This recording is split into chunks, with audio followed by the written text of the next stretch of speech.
在一份就中国海外警务服务中心的报告发表后，多国已经采取了行动，有2个国家要求中国关闭海外警署。保护卫士在11月7日发文表示，14个国家的政府已经在调查中国海外警署，包括奥地利、捷克、德国、爱尔兰、意大利、葡萄牙、西班牙、瑞典、荷兰、英国、加拿大、智利、尼日利亚和美国。保护卫士指出，在9月份的报告发布后，又找出了由另一个中国警务机构营运的16间海外警署，研究完成后将会公布，并呼吁民主国家的政府调查中国的跨国压迫策略及相应的网络，为有风险的社区设立充足的报案及保护机制，确保当地警方明白他们面对的威胁，与意向类近的国家交流资讯以及做出充足的回应，包括对涉嫌做威吓或有协助威吓的人做出针对性的制裁及签证限制。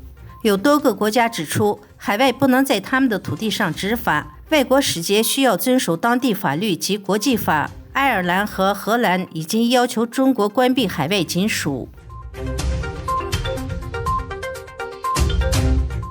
华尔街日报引述消息人士透露，习近平正在计划年底前访问沙特阿拉伯，有关官员正在完善习近平与沙特阿拉伯王储穆罕默德本萨勒曼的会面细节。据透露，此次出访行程暂定12月的第2周进行。消息传出后，正值沙特阿拉伯与美国关系紧张之际，外国关注中国与沙特阿拉伯的关系互动与变化。此次峰会将凸显中国在中东地区不断扩大的影响力，重申中国政府愿意与沙特阿拉伯不断巩固互信、深化合作，并推动中沙2国的全面战略伙伴关系取得更大的发展。近年来，中国与沙特阿拉伯的经贸关系不断深化，包括中国有可能入股沙特阿拉伯国家石油公司，透过武器销售，2国在军事上的关系也得到了深化。中国和沙特阿拉伯在1990年正式建交，双边往来主要局限在石油领域。沙特是中国最大的原油供应国，中国是沙特最大的客户。沙特阿拉伯出售的石油中有1/4销往中国。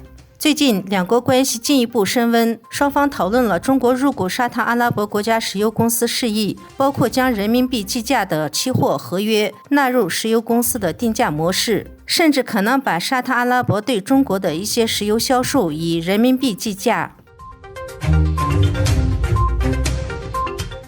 因中共病毒疫情历经2年停办的北京马拉松日前登场，2万多人齐聚天安门广场开跑。对照各地分门分小区的防疫措施，民众批评只许州官放火，百姓不能点灯。有分析人士认为，中共的此举是欺骗国际社会，粉饰太平。这是继北京冬季奥运会之后，中共举办的第1场大型体育赛事。中国各地还在极端的防疫风控中，2万多人却聚集在天安门广场开跑，引起了民众的批评。在中国各地都有民众因没有戴口罩或违反中国的其他防疫政策，遭遇着重罚、殴打，甚至被刑事拘留。